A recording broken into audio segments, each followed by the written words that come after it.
right, peace, family. All right, thank you all for joining us. I see we got a lot of people in. We got folks watching via the Facebook live stream. I want to welcome you all to today's program. This is number 2 of 4. Last week we did a mental health awareness month panel featuring Dr. Jules Harrell of Howard University, Dr. Hope Hill of Howard University, and my colleague, Dr. Stacy Patton from Morgan State University. We talked about stress, trauma, and its impact on the body, the role that social media plays in that. We went kind of hard last week. And I don't know if some of y'all remember, but at the end of last week's stream, I botched a quote. I mean, I tried to get this quote. I don't know how it just slipped my mind at that last moment, but it did. It happens to all of us. But the quote that I was going for was by Thucydides. He did he's a known Greek historian. He documented one of the major wars between Athens and Sparta. He made this quote that said, the society that separates its warriors from its scholars ends up having its history written by cowards and its wars fought by fools. And I was using that quote to highlight how important it is to have scholar activists on the front lines. And by having scholar activists on the front lines, what you do is you cover a lot of ground because your scholars aren't afraid to speak the truth. They aren't afraid to forward those things that are for the greater good of society as a whole. And our panelists last week, they had those attributes. They were all scholars and activists in their own rights. And so we're going to continue in that same vibe this week. I know you've all seen the flyers.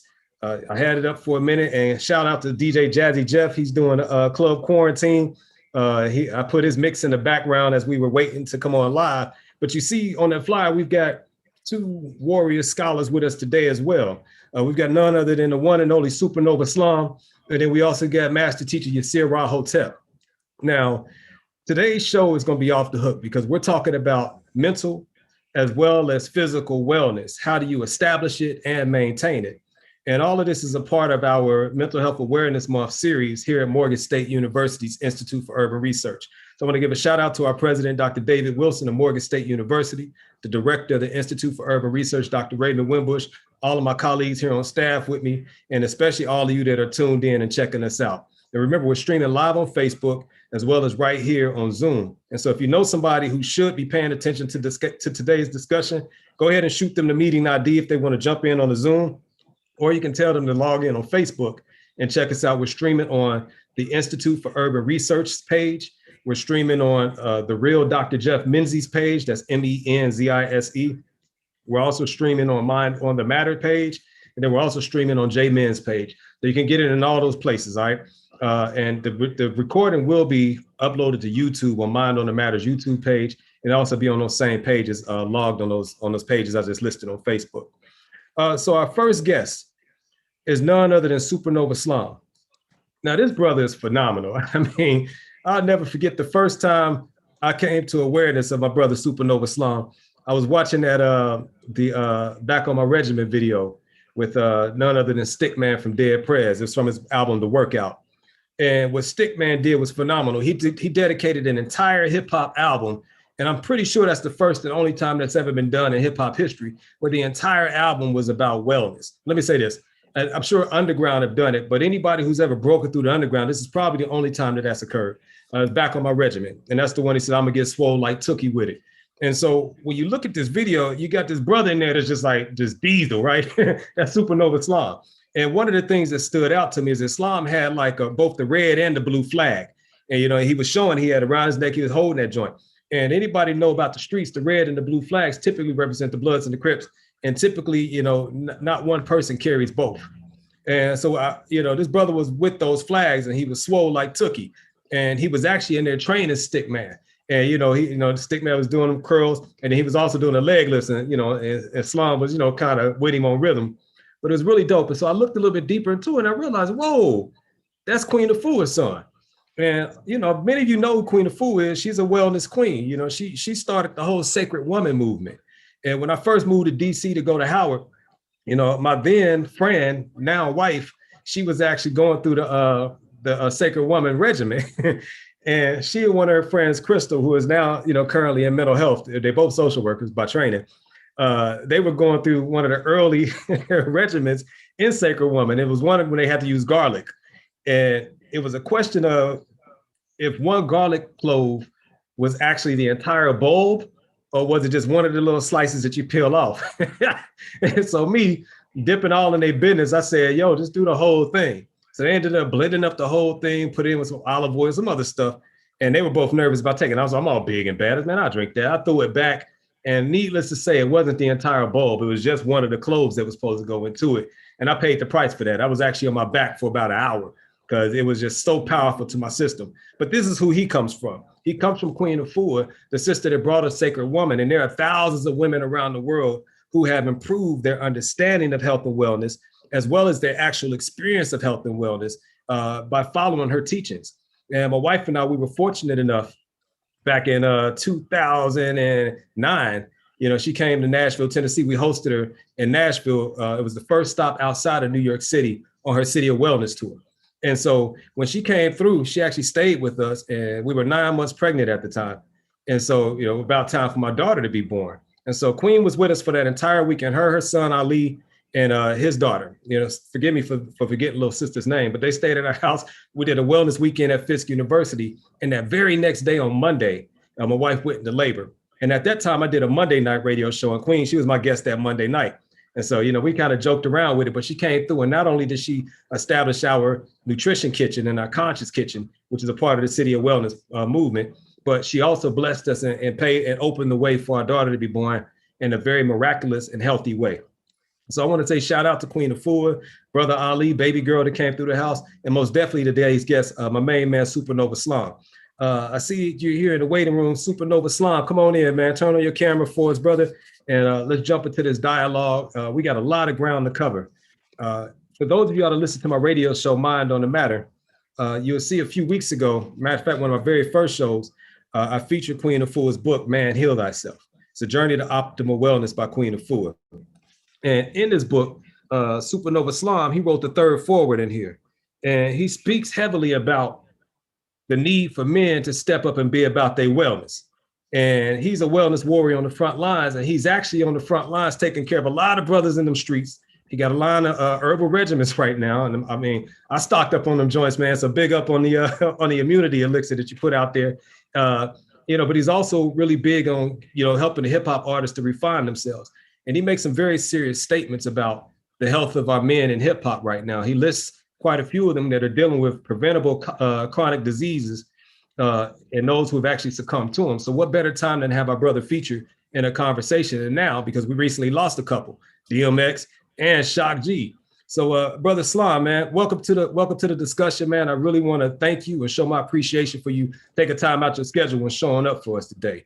Go ahead, hit that unmute button for me, brother, so we can jump right in. Wellness Warrior Sula, let me make a few disclaimers. This is the new book. This is the only book, Man Heal Thyself. Okay, so that was the book you showed up was an old version. This is the version that is tutelage by myself because I'm taking men through the training. So nice. I co-authored this with my mother. This is the only version that you all should be getting. If you want your brothers and men in your lives and your husbands and your sons to have holistic wellness protocols to help with anxiety, depression, self-value, self-worth, and giving them tools to go through a serious regimen of pouring into themselves. This is available on Amazon. It's called Man Heal Thyself, The Wellness Warrior's Journey to Self-Mastery. Okay, and it's co-authored by my mother, Queen Afua, and it's my book, SupaNova Slom. Okay, you can get it on Amazon. This is the book to get. And currently I'm running I do a twice a year with the Queen Afua Wellness Institute. I run a online rites of passage training for brothers. And we have about 60 plus brothers in the training right now going through the rites of passage, the holistic rites of passage. We call it the fraternity of wellness.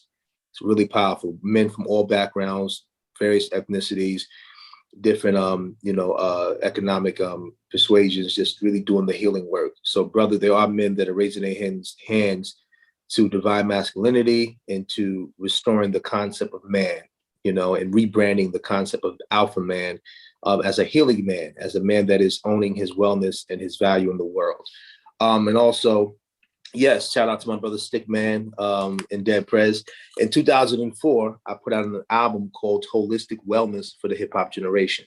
It's the first hip hop album specifically with songs based upon holistic wellness for the hip hop generation. Songs like Sugar Crack, talking about processed sugar. Songs like Holistic Wellness for the Hip Hop Generation, a mission statement, a warning that I did in 2003 and 4, knowing that we were going to have a generation of rappers succumbing to health disparities if they did not shift their culture and their diet. Songs like Drugs Masquerading as Foods, and how corporate structures are poised to keep us processed so they can, become wealthy and we can become poor holistically. So you can get this on all streaming platforms, the Holistic Wellness Hip Hop Generation. This accompanied the film that my mother and myself produced called Holistic Wellness Hip Hop Generation with Erykah Badu, Common, Dead Prez, and many other hip hop notables at the time in 2003. And then a year later, we followed up with this hip hop album called Holistic Wellness for the Hip Hop Generation. So those are my 2 plugs, brother. The mic is for you. That's what's up, fam. All right, man. So let's start it from the top, man. You're born and raised into this wellness. First of all, man, what's the green drink that you're sipping on there? We can't move past that just yet. Super Mega Greens. It's a concentrated blend of chlorophyll properties in the form of chlorella, spirulina, alfalfa, dandelion, barley, ginger, and wheatgrass. The ginger is just an extra boost for circulation.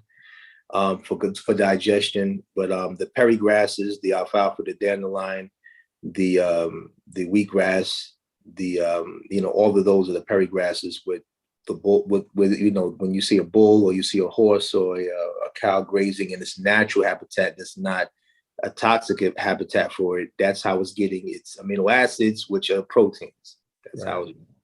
And then in the sea, you have the algae, the chlorella and the spirulina. Those are the phytonutrients that are inside the ocean that allow those plant-based herbivores to get big and to sustain life. So this is my blend. This is a product that I produced for my company with my brother Ali and our partner Chris Cazero called SupaMega Foods. It's a plant-based company, Black-owned, hip-hop, right? We're from that generation. So we've been rocking and rolling with that. And so this, you can put a tablespoon into some water or some fruit juice. And for those that are fasting, it's a good way to, maximize a fast, because when the body's on liquid, although it will be detoxing, it breaks down. So this is a good way to build as the body is flushing out. You want to build. Most people yo-yo off of a fast is because after the fast, now they want to put back in what they've been missing after the 7 to 21 days. They mess up the whole cycle again. So if you're going to fast with the phytonutrients, fast with the concentrated micronutrients, because the cells will be replenished. You won't feel like you're overeating. You feel like you're nourished. You won't feel like you have to eat, because the cells are being fed, by the concentrated blend of the greens of chlorophyll. So this is what I do, and it's good for children. Toddlers is not age specific. It's micronutrients from the planet. The planet is mainly water and chlorophyll. So if you want to master yourself on the planet, well, human being is 70% water. And you're on a water planet. And the other abundance on the planet is chlorophyll. So if you get more into that, whether you're plant-based, vegan or not, if you just continue to find ways to hydrate daily and have some form of micronutrition inside of your daily regimen, you will be living more of a life of optimal wellness, less of anxiety, less depression, and you'll be able to really be fortified. Man, that's what's up, brother. Salute off the bat, fam. So look, let's dig, man. So help us to better understand who SupaNova Slom is. You're wellness warrior, no doubt. You're on the front lines. You walk fearlessly. I've seen you moving, bro, through different environments, head held high always. You got to start as Queen of Foolish Sons. So that means, were you born into this healthy lifestyle, and has it always been a part of what you do? Yes. Just straight like that, just yes, huh? Yes. Has it been on right. Yeah. That's what's good, fam. And so you're vegan now, right? Was born vegan. Born vegan. And so a lot of people have this misunderstanding that people being vegan can also, be strong and have bulk or muscle mass. And so you demystify that process. So tell us a little bit about how men that are interested in maintaining physical strength as well as physical endurance can utilize a vegan diet and a health regimen to do that. Well, I mean, most of the biggest animals on the planet are herbivores. Elephants, giraffes, horses, Right. bulls, gorillas. Right. The Western gorilla is the strongest gorilla, ape, right? Chlorophyll, mainly, bamboo shoots and greens, you know. Mhm. So, I mean, if you want to, the gorilla is a cousin to the Homo sapiens. So if you want to say, that's what it eats, it doesn't eat any flesh. Right. Right. Every animal that eats the flesh that you eat, what does it get its protein from? Right. Plants. So it's not like you out here eating lions, tigers, and bears. Right. For the most, and in a general, you're eating herbivores that eat off of greens. So Right. why just take the middle being out of the equation and find a way to make no excuses for your wellness? So listen, the thing is, it's the simple things that your body needs. If you want to really become plant-based and a vegan and maintain mass, you just have to follow basic tenets. Number one, you have to have a fat source. You have to have a carbohydrate source, energy, right? Then you have to have, of course, the greens, the micronutrients, your fiber source, and then the protein source. And you're just finding alternatives of the protein. So you can get the protein. Quinoa acts as a protein and carbohydrate. So there you go. So if you had a bowl of spinach, right, and you put some cold pressed olive oil, there you go. Fat, fiber, protein, carb. If you want to gain mass or get fat or whatever, fat is just, it's just the body mass not attained to be sculpted. The working out allows you to sculpt it, but Wow. people don't have that discipline anyway. So they just look at fat skin, right? So if you want to be a fat vegan, just eat more, right? Just eat more. Yeah. Just eat more calories, right? So start the calorie count. There are fruits and vegetables that have calories. There are carbs that have it. And you just want to eat more. Your portions may start small, and if your goal is to gain 10 to 15 pounds, you just get more. You eat more, right? But you want to make sure that you explore the plethora and abundance of the natural fats. You have all the cold pressed oils. You have the nuts and seeds also act as a carbohydrate, protein, and fat, depending upon which one you want. Right. So that's a complete food source, right? So it's just really getting excited about research and find out what your body, learn. This is man heal thyself, woman heal thyself. You have to learn your body, right? So I can give you a blueprint or a green print of what it is, and then you got to be so disciplined to go in that and find out what is the characteristic that is going to blossom for you. What is the daily cadence you have to have if you're trying to gain weight? Now, gaining weight, if you want to shape and mold into a, an athletic build or bodybuilder look, or, you just really want to look nice and fit, then you would do some type of resistance training, some strength training. Me, I do strength training and calisthenics, so I'm able to shred and, cut the fat down when I need to. Sometimes I just, I'm not even trying to get the fat. I'm just trying to gain the mass. And then I do, I run 2 times a week, 3 to 5 miles, you know what I mean? So I keep that nice lean look. But if I want to bulk up, I continue to keep my strength training going, and I watch my calorie count. But it's all plant-based, Nice. And then when I'm in the gym and I'm doing resistance training, I put in extreme work. So I'm doing push-pull routines to really allow the muscle to flow with the, that blood and that oxygen, and then release, right? And I'm putting a lot of pressure on that. I'm doing medium to heavy weights, Nice.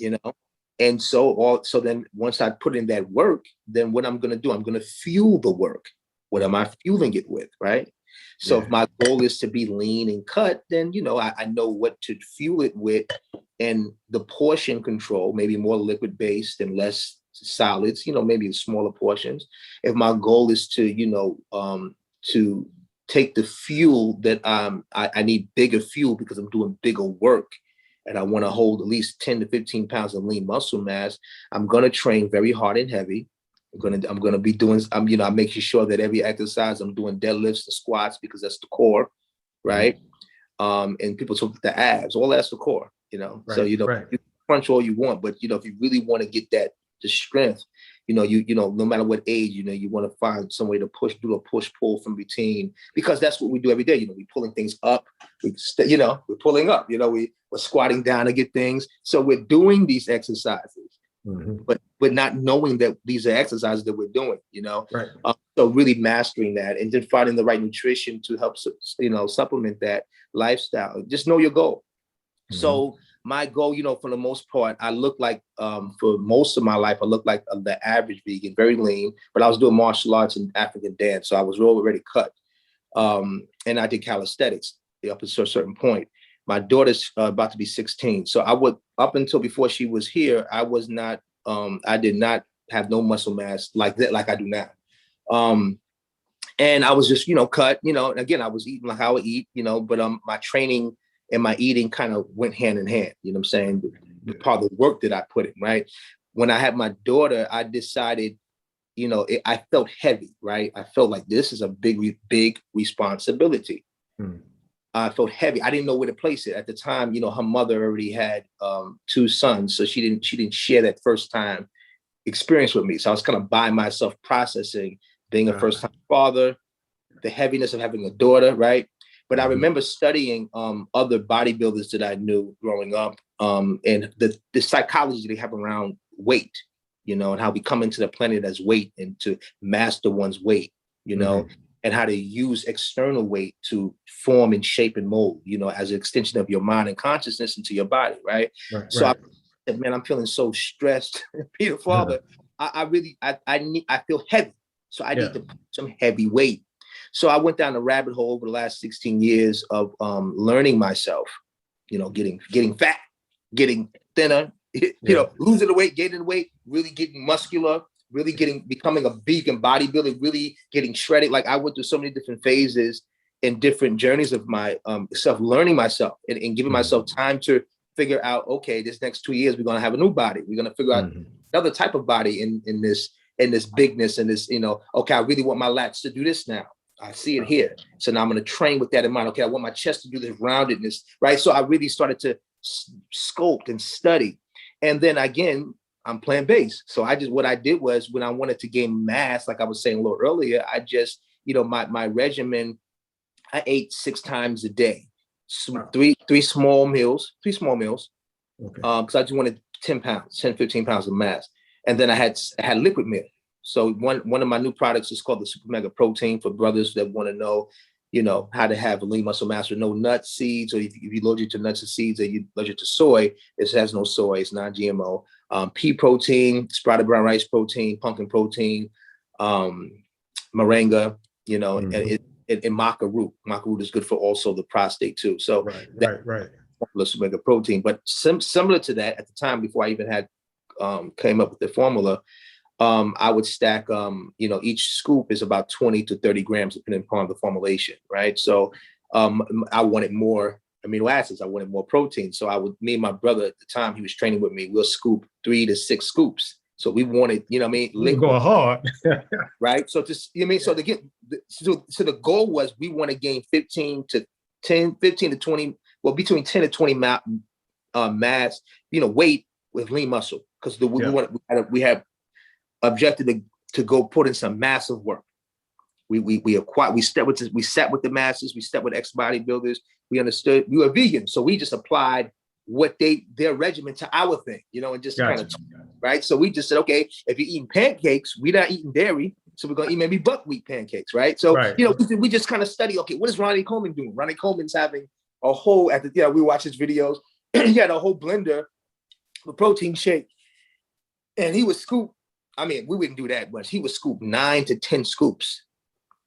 But think about how his size though. So the put in right now. Now we know also that there may be an element of anabolic element there, like that they do. But that's the professional journey that they took for that. So they had the anabolic plus whatever they do, right? Well, we didn't have that. We didn't do anabolics, and we don't eat meat and we don't eat dairy, right? So it was we had to be excited about it. We had to see it in here. We had to see our future bodies here. And every meal we ate, every weight we lifted, every ran we did, we visualized ourselves shaping, molding, and growing, He put on 15 pounds. I put on 25 pounds of muscle, Again, we ate, 6 to 8 meals, all vegan, plant-based. At the time, goal was to gain mass, right?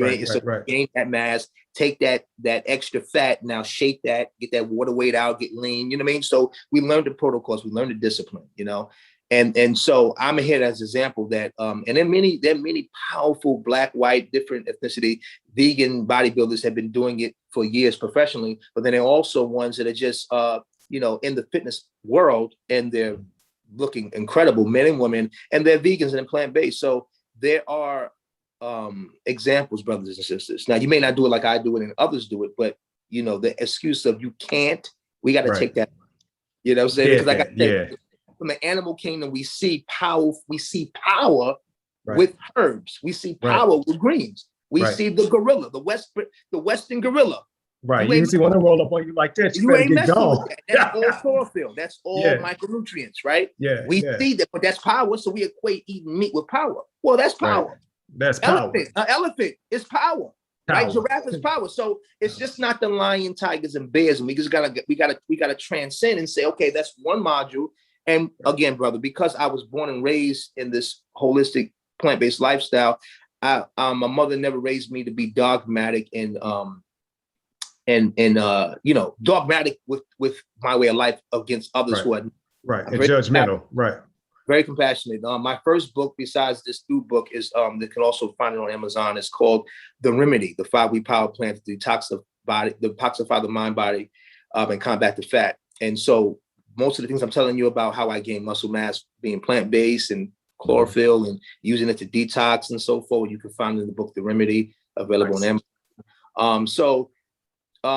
I just wanted to be an encouraging for brothers and sisters, whether they were like me or ones that were not vegan or plant-based, that just wanted more tools and tips on how to have a more holistic life, and that's pretty much, I know a little long-winded with that other part, but that's pretty much holistically what I'm about. Solid, man. And so you got this concept of being a wellness warrior, and and I talked about that. You have to stay warriors, especially when we out here like we are. And so talk to us a little bit about that concept of wellness warrior. Like, where is it born from and what does it actually mean? Okay, well, I mean, there's a point in my life, I was raised by my mother, Queen of Four. She had 2 husbands after my birth father, 2 notable ones. One that probably some of you know the name of Reverend Phil Valentine was her first husband, my birth father, Chief Shango B. And then my third stepfather was, and last is Baba Heru, Sinakul Ra Samaj Sepata, Kemetic priest, and also a NYPD veteran. He served. It's interesting. He was a Kemite priest the whole time he was serving as a New York City police officer, and never fired his gun. Yeah, he didn't have to. He had other tools. Right. So anyway, so I had those positive men. Those 2 positive men were very positive on my growth and development, along with my mother. But like most children in my realm, you start to rebel and get caught up in the streets. My father at the time was dealing with crack cocaine addiction. So people just see one side of me to see my mom, or Baba or Baba Phil or Baba Valentine. But my birth father was dealing with crack cocaine addiction, living in the project. So I was, weekdays I'm with moms doing meditation, yoga, holistic healing.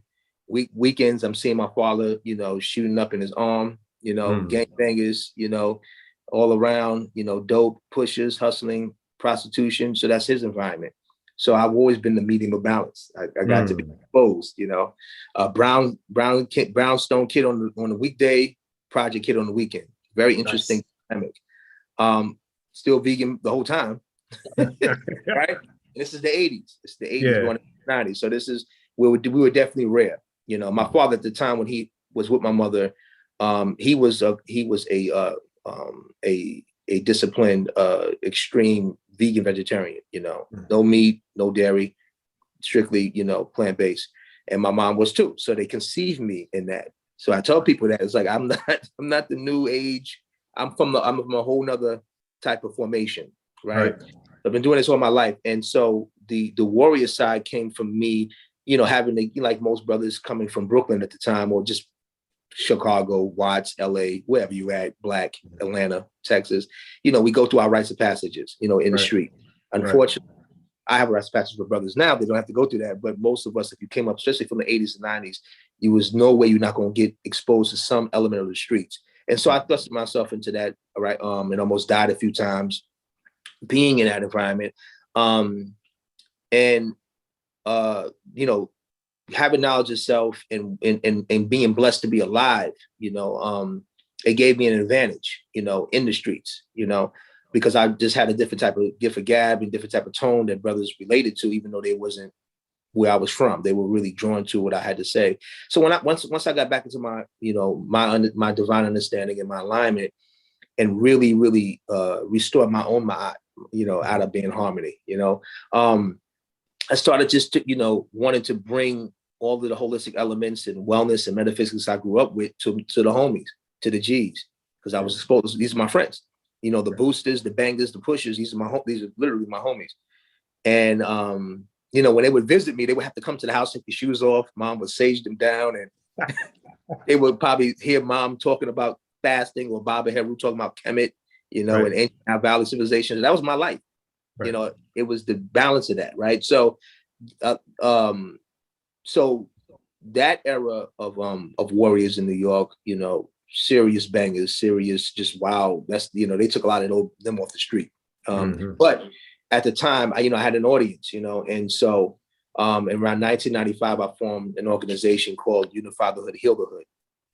Now, I did the unified thing because the gang banging was out of control. At the time, you know, you had in Brooklyn, you had the Latin Kings and the Bloods. That was a real big thing, you know. So all my community was Crown Heights was mainly Damus, mainly Bloods, and the Latin Kings were really out of the order. So the first formation was to stop a lot of that, and I was on the front line of that. But I have relatives that are from South Central, and I would always just kind of, you know, call them up, kick with them, and trying to find out, you know, at the time recently what they did at the time was the 92 Rodney King riots when they did the ceasefire, you know. So I had a lot of frontline family that was from South Central that would kind of just be in my ear, that was Damus, Bloods, and Crips, you know what I mean? They would get to me know, man, they're more of the Panther Cub tribe, you know, really trying to, a small percentage, but they were really trying to push forth Black unity amongst G's and pound the G's, right? So I took a lot of that on and brought that to New York. And this is really in the height of when the Bloods were wilding out, slashing, going crazy. It was really bad. But I held that beacon. And because I had those type of G formations, you know, I had a lot of respect from brothers that were on the front line where I was at the East Coast. So I just kept it going. So once I was able to create a lot of different ceasefires, you know, early on, you know, we had the Crips started to come a little later, even though they were here. Crips were more into hustling. So they were the first beef in New York with the West Coast inspired culture was mainly the Latins and the Blacks in the form of the Bloods and the Latin Kings. The Crips started to come a little later, and that added an extra element of just conflict. So I was just really trying to put out a lot of those fires, and then I realized that when I was unifying the hood, brothers were coming to me with anxiety, depression, you know, asthma issues. Hey, don't your mom got something for asthma? What's the greens you drinking, right? So they kept asking me about these remedies. I keep sharing. I'm sharing these remedies with these straight bangers, these killers, and they were doing it. They were, I took a bath. I don't feel stressed no more. I took that Epsom salt bath you told me, homie. You know, or I took that tea, that chamomile tea. I'm calm. I've stopped smoking weed. So I'm getting all these testimonies from all these gangsters. You know, and so I said, wait a minute, we got to heal the hood.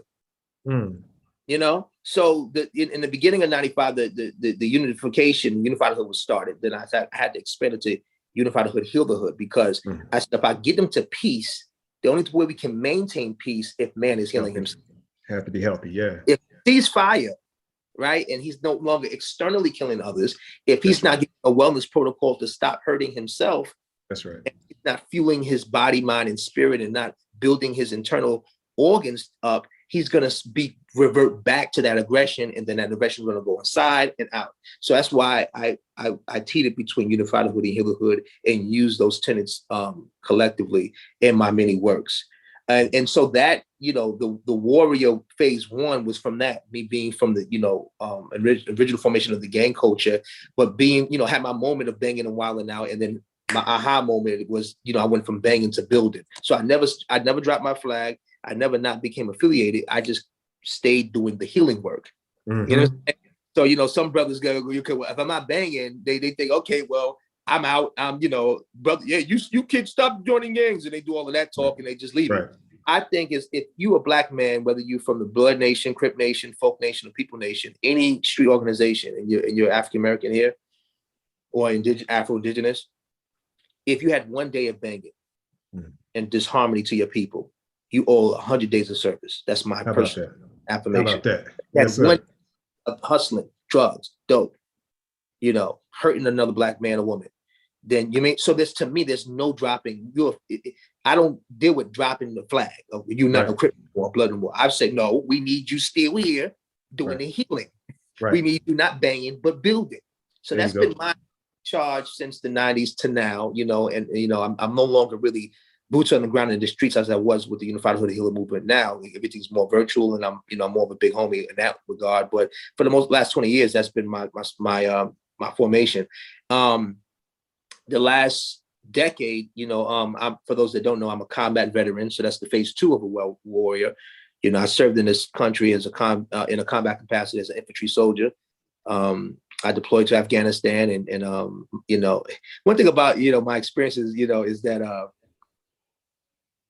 I tell people, who you are is going to be who you are wherever you are. That's right. Yeah. And so people go, oh my God, you joined the white man's army. Nah, I'm a warrior. I wanted to learn. Warrior anyway. I live in a war machine. I live in a war machine called the corporate America. So this is a corporate interface financed by the war machine. So you have to master where you live. Now, you don't have to master the tenets of war to hurt nobody, but you need to master it for yourself so you understand how the psychology of the way you're living is thinking. And why always every 6 months in the streets talking about police brutality or you in the streets talking about my rights. You don't understand where you live. So I want to gain more understanding. I'm beside my father and my grandfathers, they all were infantry soldiers. So again, I've always had this warrior pull to me. I think that's why I probably eventually became affiliated with the Bloods and initially, and that sometimes when you do the knowledge, like why did I find myself in here, But again, early on, I was able to curb that negativity and transmit it to something positive. But ultimately, my service to this country, I don't regret it. It was an incredible experience because I brought the tenets of what I'm sharing today. I brought that to the service. Nice. I was on garrison, brother. After 3 months of me being there, I had captains, lieutenants, commanders, master sergeants, all drinking rent. And I wasn't converting nobody. I walk around and because hydration is one of the things you have to be as a soldier, period. No matter what your MOS is, but you got to hydrate. But here I come in the formation with my gallon of greens. And I don't get out here trying to convert people. I just be. Right. You just did. And then so I knew right away that I needed to gain warrior insight. I always wanted to understand how to master various weapon systems and what it would be like to have intense training in intense elements, conditions, in snow, in the rain, in the forest. Like I did all of that, of course. Right. It didn't really. Then you master that. Go out here and live and see if you can come back alive. And I did. Right. Nice. But and so I owe that to the ancestors. I owe that. So it's all metaphysics. There's no separation between church and state. Right. Even in Afghanistan, I had a different experience than what's projected on the news or Fox News or CNN. I had a whole different experience because it's me. It's me. It's SupaNova coming to the service. It ain't me raising my hand and becoming an automaton soldier. I'm bringing my whole life experience from Unified Hood Healer Hood, being a wellness warrior. I'm bringing all of that into the service. And so that's what I want to tell people, no matter what your job is, where you at. Man, woman, master thyself, learn yourself and bring you to your experience. And you being authentic in your signal will encourage and inspire so many people that will be exposed to you. And so in closing with the military side of it, it was an incredible experience because, I was attached to 2 special forces units while I was deployed, which is incredible for an infantry soldier to have because I didn't go through airborne and I wasn't an X-team X-ray, which would be I didn't sign up to be special forces. So I was a regular infantry soldier, and the mission we had specifically came down. They never did it before. They attached infantry soldiers with with the operators, with the high level, the highest level. Like all those movies you talk about, it's real. The highest level. Talk about the subconscious mind, like really wanting to be with the high level, And what I've noticed about those type of warriors, black, white, no matter what, those very spiritual men, they like samurais. And they have mastered the kill switch. So what that means is when they're not going out, they're like the most loving, caring men. Like I've never been around alpha caring men like that, like a group of them. Like these are straight caring men. Like they're really pouring into you with knowledge. All of them have multiple properties, investment stocks, everything. Like so they hold classes on economics. I guess the most wildest thing. Like and the stuff you don't know about. Yeah, they tell you how to do stock. They say, man, you got to read this magazine about, when you take this money you get from here, make sure you invest it here. Like they're holding classes like that when we're not going out. Wow. Next level alpha. Yeah. Next level alpha. So I'm like, whoa, like the higher you get up, you only taught, you see this, but you expose, you see, who you are attracts who you are. That's right. So I'm vibrating at such a level in my life and my family's mission. I'm attracting that compliment in that world. You feel me? I dig, yeah. So my math, so we check this out, beloved, real quick. The most amazing thing about this experience, well, there's a point I want to make before that, but let me just say, because I'm here right now. Yeah. So we were living with the imams. So we go deeper now into spirituality. So you would think, oh, America, well, I didn't get that assignment. See? Yeah, right. The assignment we happen to have, we were living with various imams throughout up and down Highway 1, which is the main highway that goes from Afghanistan to Pakistan. Okay. So we were living with the elders. So then I got to see another chamber. All the elders are farmers. Wow. They don't have Monsanto. It's all organic. Milk, greens, spinach, kale. Mangoes. It's all organic. It's all organic, right? So I'm like, whoa, I'm living with the elders. Then I got to understand what the conflict really was. It's rebellious, gang-banging nephews and sons that want to take the power of the land from the religious elders. Wow. And grow poppy, which is opium, which is... You feel me? Yeah. Because it's the biggest on the planet is in Afghanistan. And the second biggest is the marijuana, it's the Kush. So the fight of the Taliban, I'm just making it plain for y'all. For all that CNN, Fox, conspiracy theory, I was there. I'm boots on ground. All right, make it plain, bro. Make it plain is dope boys against farmers. That's it. That's it. That's it. It's the elders based upon Allah giving them the power, whatever that was Allah gave them to run the land. Yeah. That's what they own. And the dope boys is like, yeah, I hear all of that. Salam alaikum. You come up off that thing. Wow. You stopping this money. Wow. So the Taliban, the Al-Qaeda, and ISIS, all of them run in that ring. All of them run in that. That's their main source of money is the dope. That's it. So the conflict is about land. That's it. Wow. Now, yeah, we know, Russia and America, they put their hands, they play all sides. I ain't got to be the one to tell you that. We already know that. I'm just going to tell you what I experienced in my attracting of the experience. So I got to see a really metaphysical, crazy, my experience was not like everybody else. Right. Now, was it less kinetic? Getting popping? No, it was very kinetic. It was very heavy. We lost some lives. It was very dangerous. Absolutely. But on the other side, I'm an infantry soldier. What you going to expect, right? It's very firefights. Everything is very, But on the side of that, I'm with the elders. I'm living with them, literally on the land. I wasn't off on a forward operation base on the FOB. I was in with the. Oh. Okay. You see me? Yes, sir.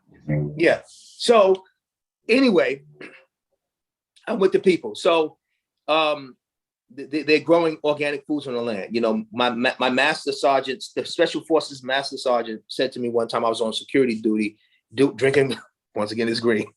He said, "Man, what you drinking?" And I told him, you know, the concentrated chlorophyll properties, and it's my product. And we started kicking it. He said his son had autism, and him and his wife put their son on a juicing protocol, and he accelerated tremendously. Wow. And so that's all him and his wife about, juicing and growing fresh fruits and vegetables. He's not vegan, but you know, he's whole food. You know, he's plant-based. Right. So we bonded. He said, "Man," you said, "Why you here, man?" He was like, "Man, you're gonna be my personal medicine man while you here." He said, How about that? He's the leader. He's the leader. Yeah. He's the leader. Like he's right under the commander. So he's the master sergeant, head of us, and then it's the commander. So he's the main one. You gonna be with me. Nice. So after that conversation, a few days later, he had his wife send over a juicer. And the days we were off, that we were not on missions, the imam would have the devotees bring over some fruit and vegetables, and I would be from far. In Afghanistan. Never happened ever. And the receipt on YouTube. If y'all want to see the video's up. Okay, video of me doing it there. Never happened before. Infantry. I'm not a cook. I wasn't a cook in the army. Right.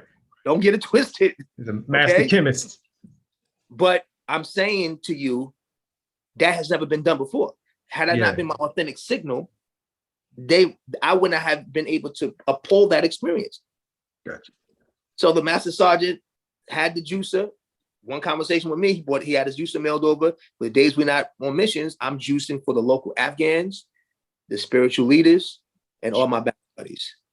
So no matter where you go, there you are. That's called it's called no excuse wellness. You see what I just showed you? No excuse wellness. So yes, sir. We can take that back to what we said earlier about can you gain muscle mass from being plant-based? Right. Yeah. If you really want to. If that's what you use want. that principle in anything you want. If you really want to. Right. Fill in the blank. You got to be fired up. You got to be spiritually sound with yourself. Man, woman must know thyself. And then you use that to gain momentum. You know, like Nipsey said, rest in peace to the cuz. Marathon continues. You gotta keep running. You gotta keep going. Keep going. Man. You know? So I just shared those experiences that you said that whether it was Crips and Bloods, right? The United States military, right? Bodybuilding. I've always been a wellness warrior. I've always taken what Queen of Four put inside me. Yeah. My spiritual father, my stepfathers, and my elders in the community, and I just used it to continue to signal. Yes, sir. Wow, man. Let me ask you this: of all of your understanding of wellness, right? Physical, mental. You refer to the mind a lot. I see you there. What do you think is the number one issue that men are facing right now as far as their health and wellness is concerned? Neglect. Go for it. This is why we have the formation called Man Heal Thyself, the Wellness Warrior's Journey to Self-Mastery. It's neglect.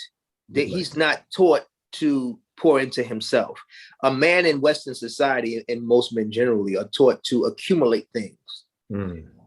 So you're not taught to, check onto his emotional intelligence, his spiritual, his mental. He's taught to go out here, go get it. Don't cry, hold your feelings in.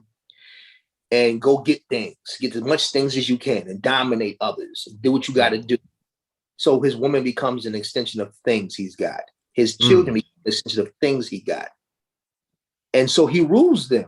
Well, you better, if you want this from me and that from me, you better, right? So but there's no connection to him with his wellness and his journey and his speciality and him feeling valuable. So what I teach brothers in my training is that you have to value you. We have to value man.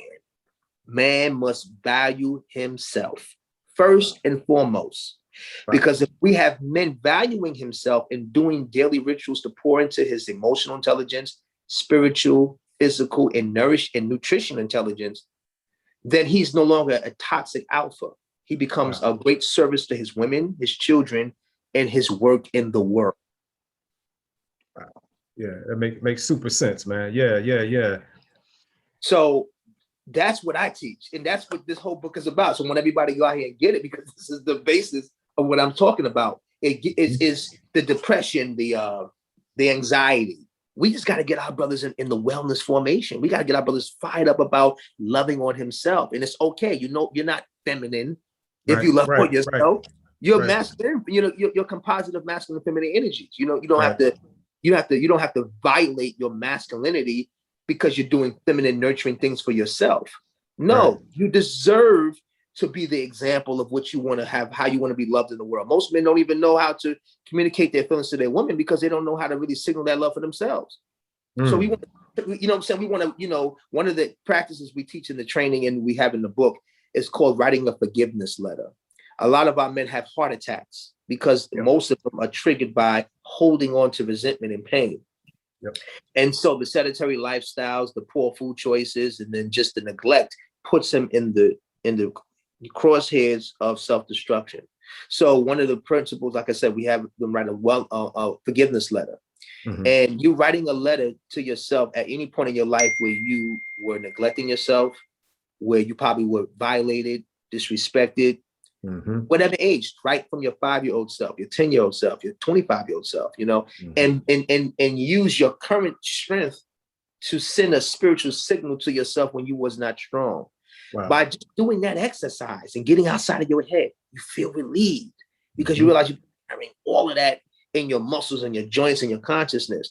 And so we have, that's just one of many exercises that we have in the book and that we take our brothers through in the rites of passage to get him to become more super intelligent of himself. And then the plant-based foods and the herbs are a celebratory extension of the internal work you do. So if you're doing the spiritual work, if you're doing the emotional healing, now you're going to complement that high level service with herbs and nutrition that have that high level service in you. Why would you go through any spiritual, mental, and physical training and then put a low signal as fuel for your luxury vehicle called the physical body? You are God's luxury vehicle. You are the Maybach. Okay, you are the Ferrari. You are the Lamborghini. That you know that you are. That's what man is, right? And so we can value himself and stop putting crude oil and start putting high level specialized fuel. So you can continue. So the marathon can continue, and that's what we do. You know, we don't judge our brothers. We say all men are our responsibility. Every last one of us. And as a healed alpha, you're not in competition with other alphas. It's a sacred competition. You want to be around other alphas to learn, to grow, right? You don't got to cut your brother or I'm better. No, listen, we're all great in our cadence.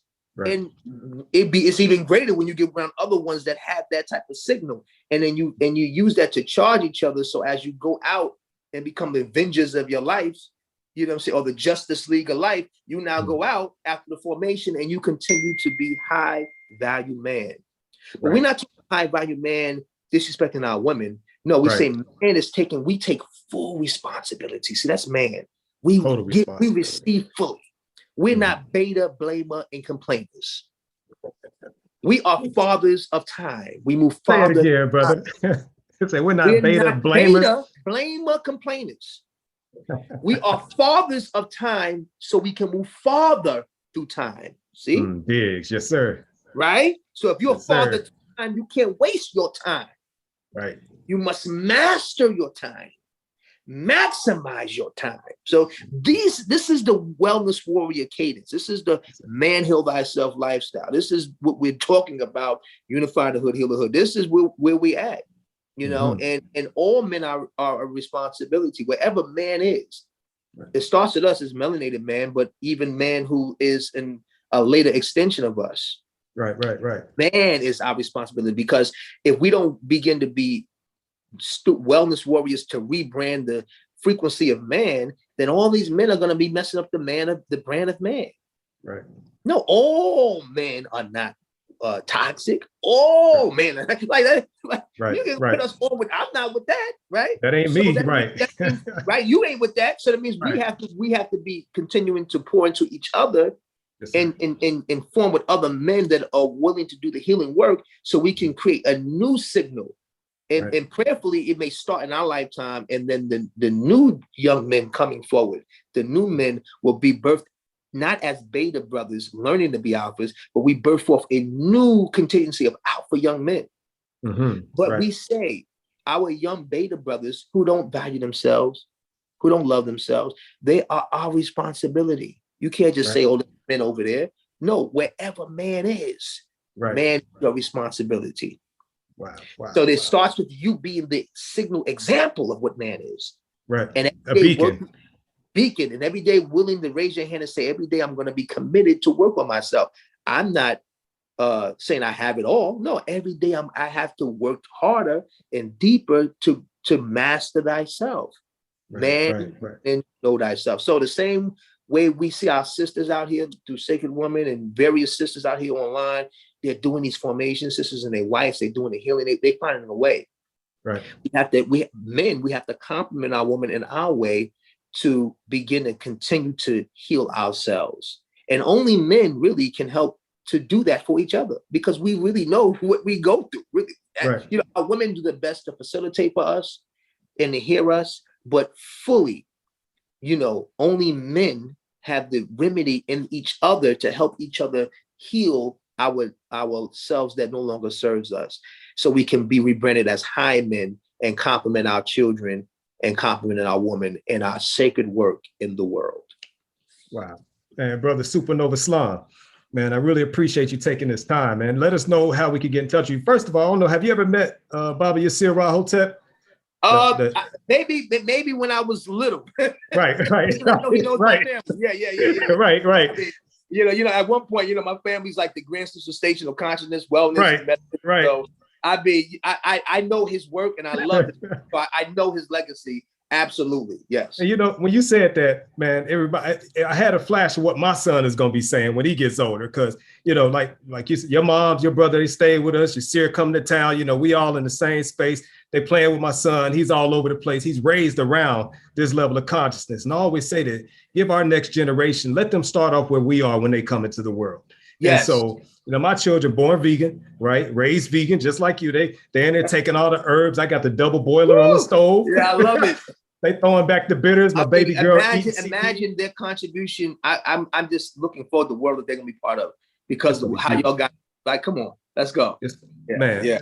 So, brother Slom, go there and let us know how we can get in touch with you. You know, people need to follow you on IG, all that stuff, so they could get as much of this warrior energy as possible. Let me I know that, you know, your program deals with anxiety, depression, and mental health. So let me also suggest some herbs, brothers and sisters that are dealing with anxiety. 8 herbs, ashwagandha, chamomile, valerian, lavender, passion flower, and kava kava. You can take these in powdered forms, in loose leaf form, or the tincture form. You know, you can get them in glycerin or non-alcoholic from Vitamin Shop or Whole Foods. Usually what I would do, when I teach this in my course, I have a big pot of water, and ginger is my foundation for circulation, for digestion, and a lemon or a lime, you know, also good for keeping the arteries clean and keeping the, you know, the bronchos, you know, nice and flowing. With the lemon and lime. And then I would add, if I'm going to do a stress tea, I would add a tincture of each of those, the ashwagandha, a full drop of ashwagandha, chamomile, valerian, you know, lavender. And I would drink that whole pot throughout the day. Nice. Okay. That way you don't have to be moving, trying to make one, the new one. Just make a big pot, sip on it, you know, and then you in complement of having your herbal routine, you commit to some type of movement. Like I said, your goal may not necessarily be bulky, big, cut, muscular, right? But you do, but you know, our body, you know, is a sacred blessing and gift. To move these limbs is a gift, because some brothers and sisters are born without the ability to move. So every time you're able to do like yoga, you know, I'm pretty sure the brother coming on, he's going to talk about the sacred movement. Doing sacred movement is an act of prayer in the physical expression. So when you can do dance and you can do your yoga movements, you know what I'm saying? You could do your resistance training move, your exercise movements. You're actually helping for your organs to function better. And it's, so that movement, that run you took, that jog you did, them jumping jacks, those push-ups, you help to give a boost to your immune system. Wow. And that's a prayer. Right. So we have to look at holistic wellness as mind, body, spiritual practice working in tandem for your optimum wellness. Yes, So sir. different activities, mentally, physically, emotionally, all together so you can have success, right? So you just don't exercise and don't do your breath work, your meditation, right? Because you need your breath exercise anyway, right? But anyway, you just don't, you know, train them out with the books and don't apply. That's right. You know what I'm saying? You don't just have all the herbs and stuff and don't do no movement. So you use everything in tandem. That's why I say initially when I began this program, find a way to make everything work in tandem for you. You know, like example, I can be a blueprint or a green print to inspire you, but you have to find, you know, what is the cadence that you can commit to every day to learn and explore. Some things may work for next, you know, we are seasonal beings. Some things may work spring on you, the summer you may come through. You may have to dial back a little bit. The fall you come out. You know what I mean? So you just learn, man, woman, learn thyself and make that commitment. So that's that. Okay, find me on social media, SupaNova Slom, www.supanova.com. You can get me also at supermegafoods.com. But I'm on all social medias at SupaNova Slom, SupaNovaSlom. Twitter. Follow me on Twitter. Follow me on YouTube. I'm on Facebook, and I'm definitely on Instagram at SupaNovaSlom, SupaNova Slom. Also, Super Mega Foods, www.supermegafoods.com. If you're interested in these amazing plant proteins we're talking about, the greens, I'm gonna give you a discount code right now into Super20 at checkout. Capital SUPA 20. Super20 at checkout, and it applies to the Super Mega Immunity, the protein, and the mega greens. Okay, and you can check out our new me and my mother's new work, and it's an expansion edition of what she put out 10 years ago with my aiding her. This is The Man Heal Thyself, The Wellness Warrior's Journey to Self-Mastery. Again, brother, this is an important book because this mirrors more of what I take the brothers into training with, and and all the protocols I shared with you today about how I approach the wellness holistically are echoed in this work. Okay, right on, I appreciate you, beloved. Man, love you to life, good brother. I'll be in touch with you very soon, man. I'm about to jump on that green drink. Yes, Ashe. All right, all the best, Thank you, Doc. Appreciate you, Doc. All right, yes, sir. Peace. Much love. Much love. All right. My brother, Baba Yirser Hotep. For those who don't know, this G sitting right here, this man right here, he is the founder and creator of the yoga skills method of Kemetic yoga. He is a yogi from Chicago, nicknamed Beowulf. I mean, this is like, he's busting up all the stereotypes about what a yogi is. He's the one who certified and trained me in yoga. And he's one of the few men that you're going to see out there on the front line pushing the culture of yoga, pushing the culture of physical wellness and flexibility in men. And it's like what Slom said earlier, a lot of times we think that the healthy lifestyle is feminine, it's supposed to be for a certain type of man. But this brother right here, I mean, you see the man, this is Beowulf sitting here. This is brother Yirser, master teacher, master yogi, taking people all over the world, training people all over the world. He does yoga for healness and restoration with the youth. He's a social worker by training, if I'm not mistaken. And his brother is straight out of Chicago. I dare say the South Side, if I'm not mistaken. But brother Yirser, man, I really appreciate you taking this time. It's been far too long since we've, seen each other outside of social media, man. Welcome to the program and for bringing your knowledge, wisdom, and understanding to the people that's here tuned in, brother. Go ahead, unmute yourself, Baba.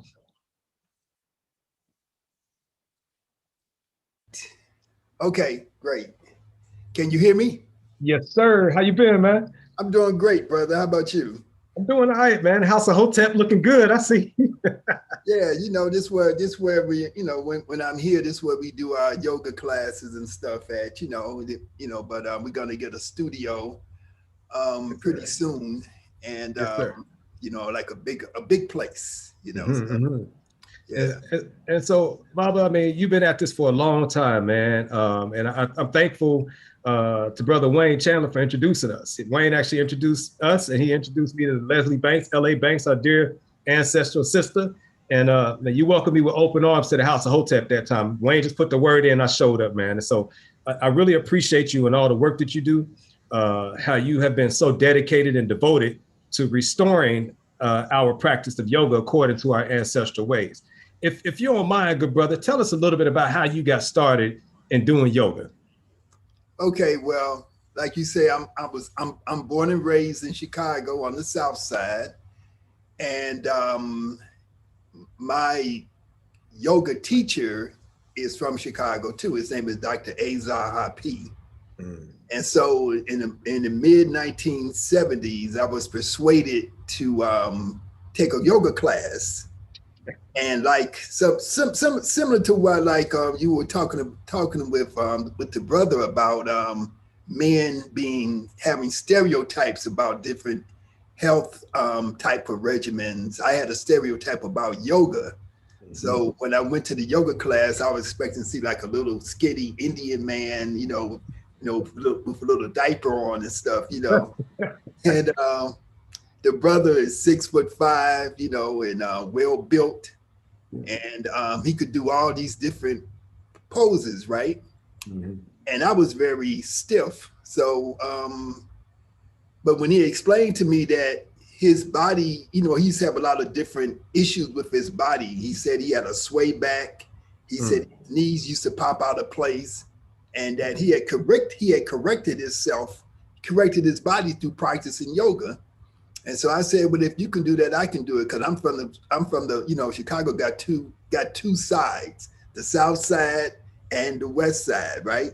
And so he was from the west side, I'm from the south side. So I said, if you could do it, I can do it, Right. So I started practicing yoga. The first time I went to the class, I could feel a huge difference in me, I couldn't do anything except for the mummy pose. Lay on the floor, and just go into the relaxation. Right. Because I didn't have a lot of flexibility to do a lot of other poses. But that motivated me when I felt that deep relaxation, and I heard his story and his example. That motivated me to want to really excel in the practice of yoga. And I could see from his example what I could do. And so I practiced every day for like 8 to 12 hours a day. And I took class once a week. I went to class every day. Our classes lasted about 6 hours. Wow. And I went to class once a week on Sundays. And the other days I would practice every day for like 8 to 12 hours. And I did that for over a year. And so after about 2 years, I felt, I had really achieved a high level of, in my practice, because I did so much. And before I got into yoga, I was already, when I went into yoga, I was already a fruitarian, because I had changed my diet. I had stopped drinking, I had stopped smoking, I stopped, using drugs and all kind of stuff that I used to do. Because I was always, a studious person. I always went to school. I was an athlete, but I did other things that we did back in those days, because that's what I like to do, Right. And so then I saw that yoga was a different way of achieving, like relaxation, focus, sort of achieving a transcendent state of consciousness, which was sort of what, you're looking for when you start to, through using different types of substances. You're really looking for something, that's taking you away from the confinement and the trauma and the stress of this everyday existence, So I said I could do this through just using my breath, and I could elevate my consciousness. I can take myself like I can explore other aspects and other realms in the universe just by using my mind and using my breath. So I said, you do this without polluting my body. Right. Wow. So Baba Yirser, you also you have a background in social work, and you've worked with people with addictions as well. Speak to us a little bit about some of the psychological traumas that people are experiencing and how yoga can be used to address some of that. Well, yeah, I am trained as a social worker. I have a master's in social work from the University of Chicago here. And I worked in child welfare. I worked in substance abuse. I worked in mental health. I worked in, I've gone into prisons and taught brothers and, not just brothers, but men in general, how to use yoga and use meditation as a means of overcoming addiction, as a means of reducing recidivism or wind up going back to jail. So basically, everybody who live in this society suffering from some type of trauma. We have, we can generally call it PTSD, post-traumatic stress syndrome. We can call it post-traumatic slave syndrome. That's what some people call it in terms of how it relates to the Black experience.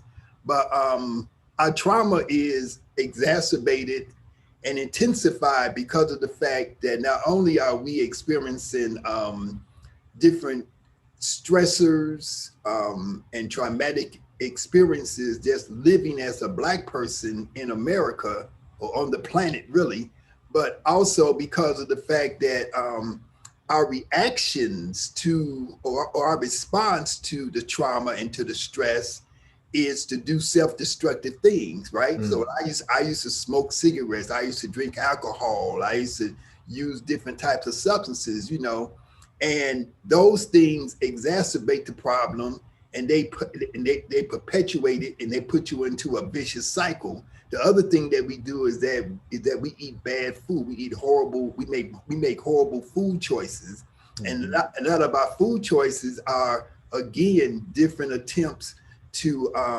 medicate ourselves against the negative effects of stress.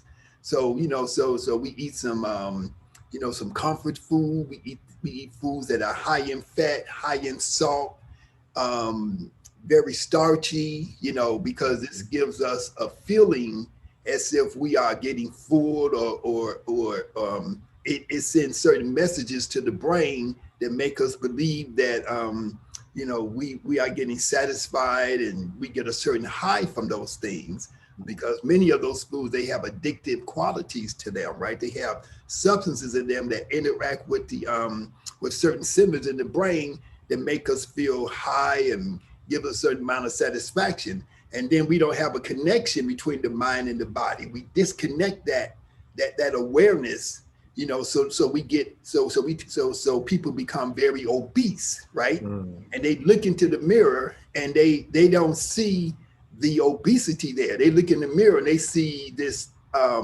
distorted image of themselves. So you hear like sisters say, "Well, I'm not overweight. I'm just thick," and stuff like that. Just like thick used to have a different definition when I was back in the 60s and 70s than it does now. And so we make all these rationalizations, and so our approach to dealing with stress, our approach to teaching yoga, right, in general is to be holistic, right? So we don't just teach movements and postures, we teach nutrition, we teach herbs, how to use herbs, we teach fasting and cleansing, and we also teach culture, right? Because we teach our history and we teach our culture, because we're doing Kemetic yoga. And so we're saying that we're doing yoga that has emerged from our ancestors. And so everything that we do is based upon our African culture, our ancient African culture, our traditional African culture, our traditional African spirituality, And so we believe that this is a very important element to make sure that we add into it. So we don't use Sanskrit. We're not using all of these different terminologies. We're not making people learn a whole new language. We're speaking in plain language so that people can relate to what we're talking about, And so, so that's our approach. Our approach is holistic, and because of the multiplicity of issues that we are dealing with. So our approach is to break the cycle, because you get into that cycle where you feel bad, so you smoke, you drink, you eat bad food, and then that makes you feel more bad. And then you eat more bad food, you take more, you take more negative substances into your body to medicate yourself, and you're just on this vicious cycle. So you have to break the cycle. So you have to break somewhere into the cycle. So even if you take a person and you say, okay, today we're going to lay down on the floor and we're going to do the Sahu pose, the mummy pose, total relaxation position, or we're going to sit in a chair and we're going to do some controlled deep breathing. You're just going to close your eyes. Most people have never even did that in their life. They haven't even sat down and just closed their eyes and just took in inhalation and exhalation. And that's the most simplest thing you can do. And once you start to do that, you're breaking that cycle because you're in this constant cycle of being under stress. Right, right. You know, earlier when you mentioned the mummy pose, I laughed because I don't know if you remember, but that's the pose that I demonstrated to get my certification. Yeah, that's right. I was like, I got one for you. Yeah, Man. you qualified. Right. I passed, man. Man, Bobby, I mean, you brought so much to the world, man. I mean, I say that you resurrected, you know, our concept of yoga. You brought it back, and you didn't do it just as an intellect over here in America. You've actually traveled back to Kemet. You've taken people countless times back to Kemet. You've actually studied the scripture on the walls. You've looked at these poses. I mean, you looked at the symbols on the walls and you realized that those were actual yoga postures. Tell us a little bit about how you reclaimed the Kemetic yoga for us here on this side of the Atlantic. Yeah, well, this is what happened. Back in about 1975, 76, I was studying yoga with my teacher, Dr. Azar P. And during that time, the exhibit of artifacts from the tomb of the pharaoh whose name is Tutankhamun came to Chicago because his tomb was discovered in 1921, and that was the first tomb that they had found in modern times where it was intact. So everything was there. And so by that time, you know, they couldn't just steal the stuff. You know, they had to stay in Egypt in the museum and stuff like that. So in 1975, it came on a world tour and it came to Chicago. And then my teacher and myself, we saw this chair in the exhibit that had a yoga position on it, right? That is not recognized as a yoga position, but we was like saying that's yoga. And we looked at the symbols on it. So we looked at the posture that the brother was in. We looked at the symbols that was around it so we can see an equivalent symbol that we would call in yoga, that you would call in traditional yoga, the crown chakra. We saw equivalent symbols of what they would call the nadis, the two energy channels that correspond to the left and right nostril. We saw these two snakes, they're called wajet, right? And so during that time, I was, I wasn't a student yet, but I would go and visit with Dr. Jacob Carruthers, right? Yes, sir. Yeah, he was right down the street from where I live. So I would go visit with him. Eventually, I became a student at the Center for Inner City Studies, and I learned how to read and write the Madu Netcher, you know, that Kemetic writing. And so from that, you know, we was able to interpret and understand certain texts, and we could see how many of these texts were making reference to what we would interpret as achieving a transcendent consciousness, moving through, moving through the underworld, the journey of the soul, the resurrection and the transformation of Asar, that whole story where he was killed. His body was cut up into 14 pieces, and then he had to be reassembled, and then resurrected and come back to life. You know, again, and this was done by his wife, who applied that sacred feminine energy to him, right? Yes, sir. Life, right?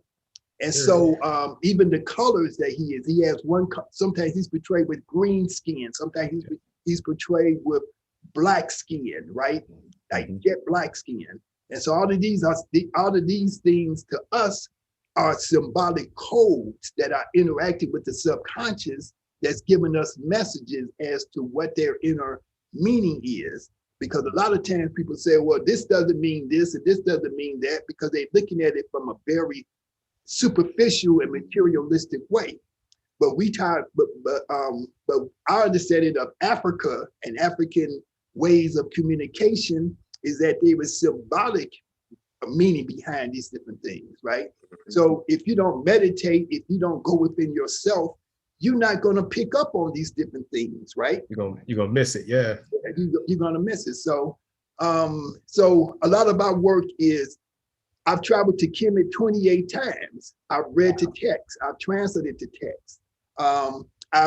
We look at the different positions that we see people in. And we say this is a yoga position. And how do we know that this is yoga?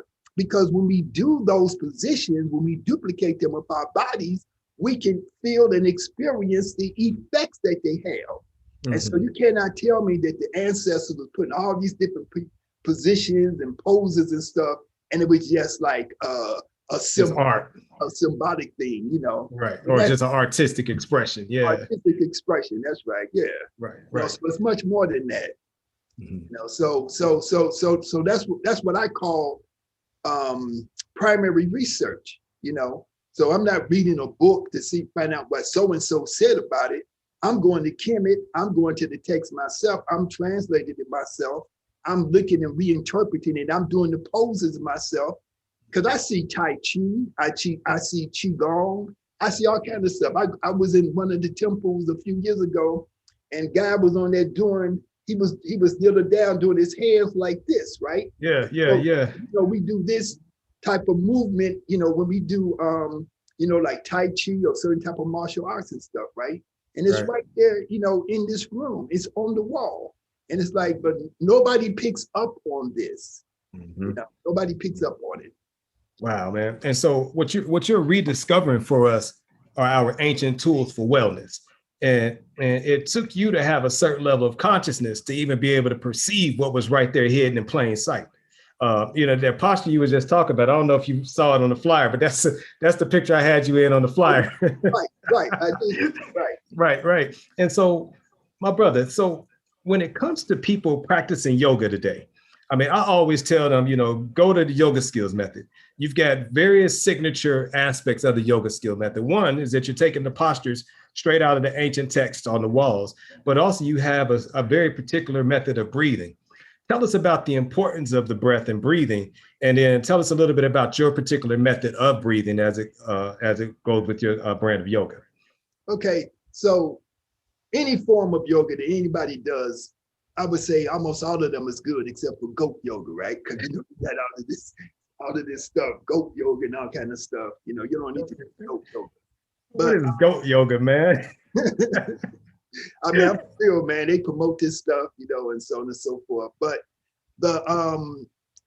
when it comes to the breath, breathing, the breath is the foundation of yoga. That's why I say that the earliest human being to come into existence on the planet Earth practice yoga, because because at some point a human being sat down, closed their eyes, and took an inhalation and an exhalation, and they noticed the physiological effect that they had upon them. You know, even though they may not look at it in terms of physiology, but they understood that something happened to them when they sat down and they became still and they focused and they breathed in and breathed out. So your respiratory system, even if you look at the word respiratory, you spell the word R-E-S-P-I-R-A-T-O-R-Y. The word respiratory, the base of the word is spirit.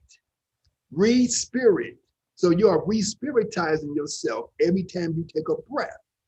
Your respiratory system is connected to your autonomic nervous system. You have two parts. You have the sympathetic and the parasympathetic. The sympathetic is your stress reaction. The parasympathetic is your relaxation response. And so only the respiratory system is both sympathetic and parasympathetic. So by controlling your breathing, by controlling your breath, you are able to control those functions of your body that connect to your mind, your consciousness too, which are normally involuntary. So for example, by slowing down your breathing, you can control your heart rate. So if your heart rate is accelerated, you can slow down your breathing and you can slow down your heart rate. By controlling your breathing, you can affect your digestive system, right? Because normally you eat food and it just digests automatically. Normally your heart beats automatically, right? So the key to controlling your body and changing your physiological interaction with your body, and to stimulate things like your immune system to become stronger, because you're relieving yourself of stress. is through controlled deep breathing, re-spiritizing yourself. Even in the Bible, say God took some dirt, shaped it in the shape of a person, and breathed the breath of life into it. But you know that comes from Kemet, right? That's right. Yes, sir. But but because most people think about the Bible, that we can say that's in the Bible, Right.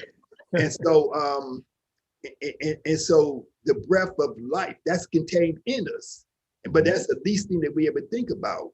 We think about eating food all the time. We think about drinking fluids, water, other things, but we rarely think about the breath.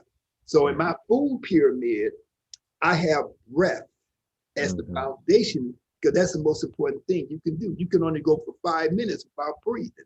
Right. And so we have developed a methodology of breathing, right? And we call it rule of 4 breathing. And so rule of 4 breathing is nothing revolutionary about it. What's revolutionary about it is just that the fact that you're focusing in on the dynamics and the physics of breathing. Whenever you breathe, if you think about it, you have 4 parts to your breathing. You inhale, and then there's a space between your inhalation and before you exhale. So you inhale, there's a space, then you exhale, and then there's another space or a pause before you inhale again. So it's 4. So it's 4 parts. We call it rule of 4. Inhale, hold the breath for a few seconds. Exhale, hold the breath for a few seconds before you inhale again. And so you do this for like 5 minutes, 10 minutes, 15 minutes, and the longer you do it, the more that you get, the deeper your relaxation becomes, the deeper that you're, the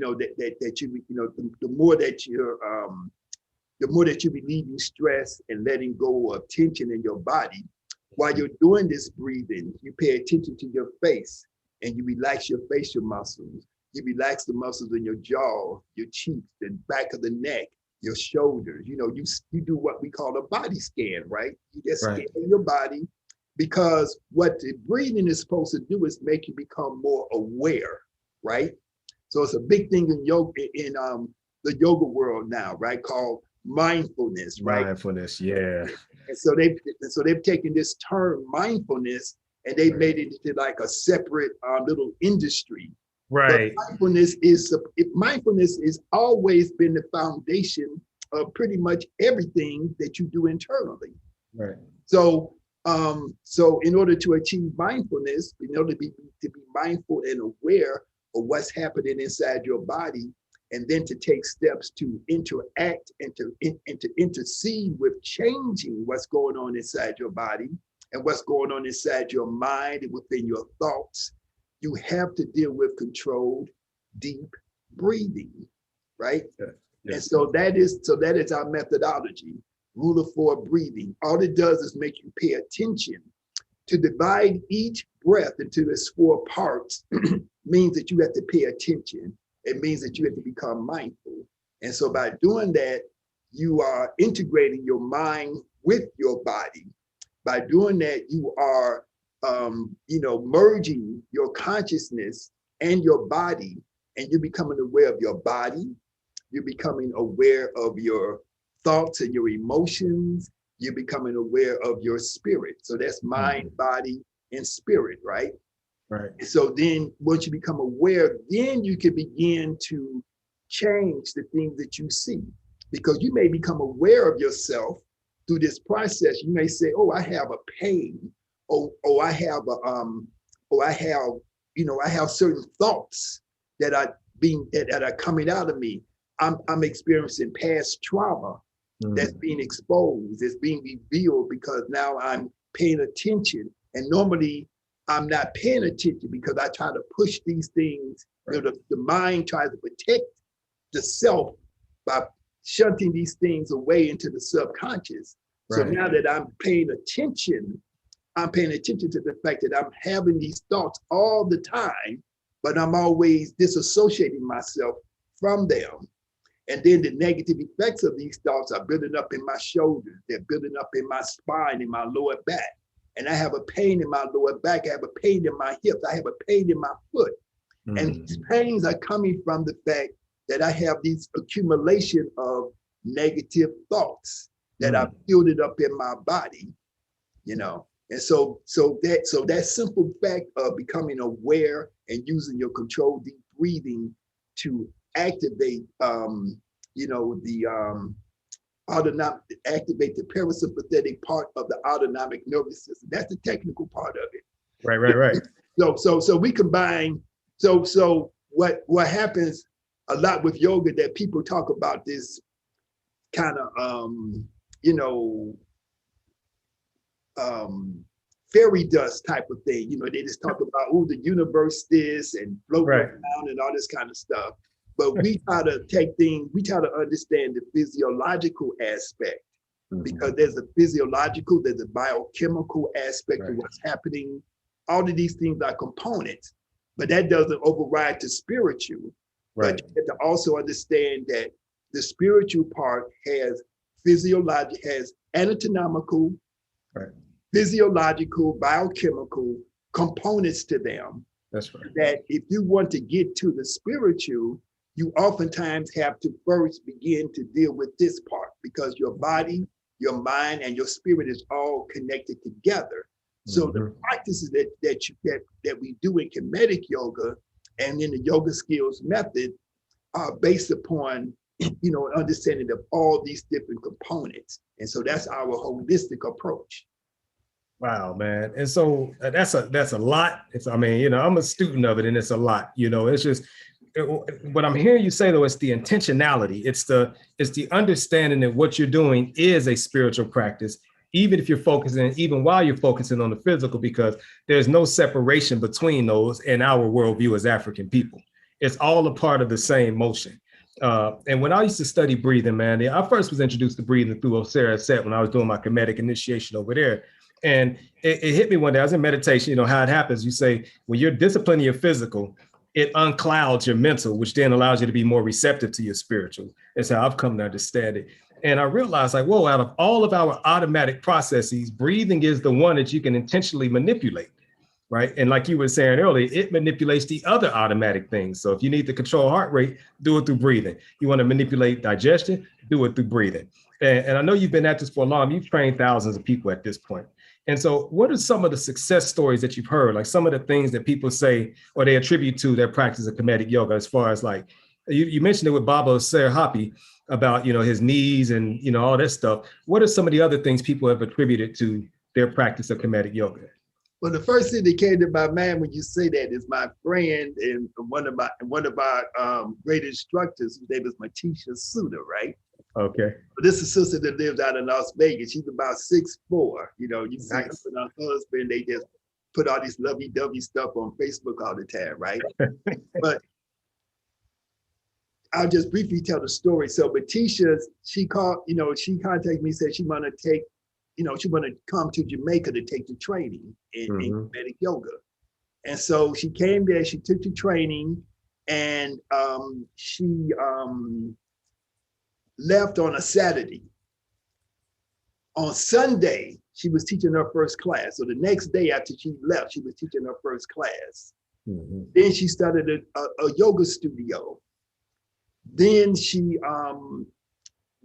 started to do Soul Yoga Fest. So, you know, that's the festival that we have. Then we have another one coming up in Chicago because the COVID is being abated. So on July 10th.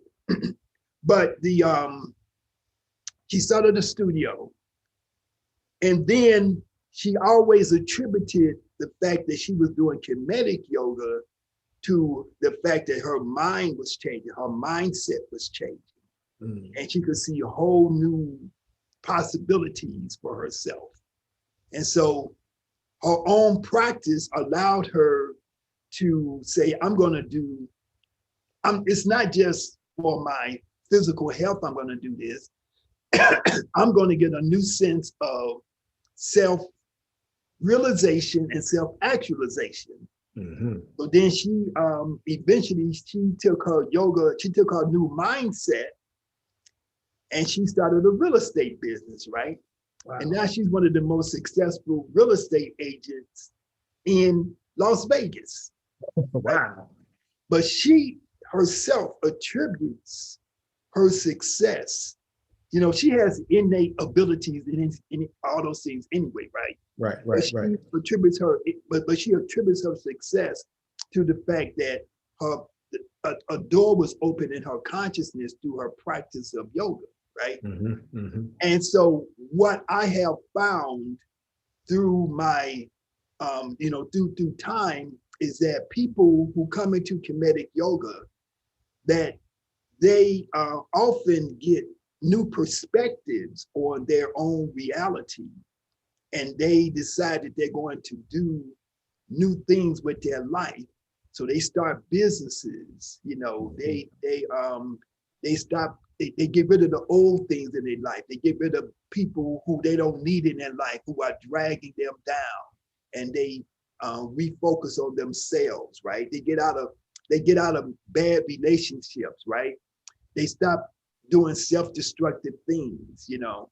And so, I mean, I could make all kinds of different examples from people who have had strokes, and they have, you know, so we have done one-on-one training with like a stroke victim. My first person I worked with who had a stroke was my grandmother, way long time ago. She was in a wheelchair, you know, she was paralyzed on one side. And so I would just started to take her arm and move it. I started to move her body, and she recovered a degree of her mobility, you know, things that she could do on her own. And we've achieved this with other people who have had strokes, because we're teaching them to rewire the brain, because the Western science has always told us that once you have damage to the spinal cord and stuff like that, or to the brain, that it's irreparable. But now we know that the nervous system can reroute, right, you know, its wiring, you know, so that its neural network around those damaged areas, and reestablish some communication between the brain and to the body. So we've achieved, you know, we've seen these things be done, you know, because people have practiced, you know, the principles, you know. You know, I've seen people get off of drugs. I've seen people it's just being transformational things, you know. And you know, I don't know, you know, I hope I'm answering your question, but yeah, that's the kind of things that I've seen. Yeah, I mean, yeah, right, and it's amazing, and it's more than, a lot of people think yoga is just like, you know, we get the stereotypical view of yoga. Folks going in, they twisting up and they sitting in poses, and you know, typically the stereotypical yogi, aside from the ones from India, is going to be a small white woman in yoga pants, right, and her yoga mat on her shoulder, running into a studio. But yoga is so much more than that, as you're demonstrating. It's a process of becoming whole again, is what I'm understanding. Like that whole yogi, that binding, that unification of your various aspects of yourself. And I mean, aside from that, what do you think is the number one issue we should be focusing on as Black folks on this planet right now, as far as our health and wellness is concerned? What do you think is the number one thing we should be focusing on, Yirser? Well, I think, I think you probably would agree that the foundation of the whole piece is that we have been separated from our awareness of our true nature, right? Yes. As African people, we are a great people. We are a mighty people. We are people who have the ability to achieve anything, because we have achieved everything that that human beings can achieve, on the planet Earth. Everything that exists on this planet is basically an outgrowth of what we have done, from all the sciences and arts and so on and so forth. So becoming aware of our history, becoming aware of our greatness, and reconnecting ourselves to the spiritual practices that we engaged in that allowed us to have civilization, not just for ancient Kemet, but the whole Nile Valley, not just for the Nile Valley, but for the whole area of the Sahara that before desertification. Not only that whole area, but the whole going all the way back down into Southern Africa, you know, where we had high levels of civilization, you know. We have a legacy that we don't even know about, you know, that I don't even know about, right? Or you don't even know about, or even our great scholars don't even know about, because it's still being revealed to us. Right. So, so the first thing is that we have to connect back to our core, you know, the center of our consciousness, which has to come from Africa. And when I say Africa, I'm not just talking about the continent as it's defined now. I'm talking about Africa as a consciousness, right? As a consciousness that we were a global people. Africa is global. Africa is not just on the continent of Africa as defined today. We were all over the planet Earth. And so once we start to realize that, and once we start to realize that we are the original people, we are the original person. So that's part of the process. So how do you get there? How do you get to that consciousness, right? Mm-hmm. Is you can get there, you know, by doing something small, like controlling your breathing, changing your diet, drinking more water, you know, engaging in more movement, you know. Mm-hmm. I heard some of the conversation we had with the brother SupaNova Slom, right? So, having a recipe, like a small little recipe, right? So you can call it breathe, move, and focus, right? Mm. So you start to breathe, you know, you do a few movements, you know, we got some movements we can do that are designed just for men. It doesn't take a lot of times men are intimidated by yoga because they think you got to have flexibility. We got some movements. It's movements on the walls of those temples that are very simple. You know, you just go into them, you know, put your arm out, bend the arm, you know, turn the head, get the tension out the neck, you know, and you know, you do that for a few minutes a day and going about your business, you know, and you know, you apply some deep breathing to that, you know. But even when you start to do those really simple things, it starts to open up doors in your consciousness. It starts to move you in certain directions that direct you to where you need to go. So we say the first thing we say is, man, know thyself, you know. So you must know thyself, and then you must heal yourself. You must achieve a state, and heal means become whole, right? It doesn't just mean like, okay, I don't have any disease, right? Right. Become whole in your spiritual consciousness and your connection with your ancestors and so on and so forth.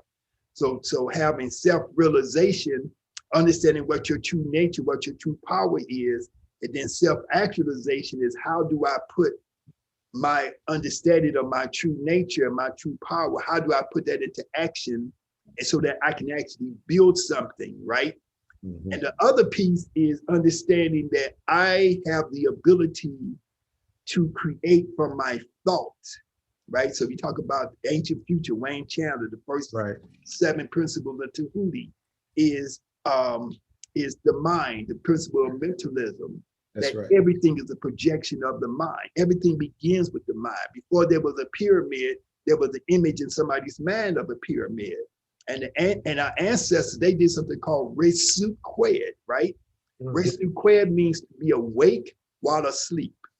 Nice. Symbol is an eye on top of a bed, an open eye on top of a bed. And so in modern times, they may call that lucid dreaming. Right. Yes, sir. Right. Yeah, there you go. And so, you know, so we start, so we can start applying any of these different principles, and they will start to move you into directions. You could just say, okay, I'm going to stop eating meat, or I'm going to stop eating, you know, the worst cuts of the meat. You know, I'm going to increase my fruit intake. Mm-hmm. That's going to change your conscience. It's going to change your mind, and it's going to move you in a certain direction in your life, where it's going to open up certain doors. And it's going to bring you into certain things. Just like you said, you started off with our Sarah Set Society, right? Right. So then that something moved you to them, and then that moved you to something else, and that moved you to someplace else, you know, and it opened up a whole new horizon. So it's different ways of entering into consciousness, you know. Mm-hmm.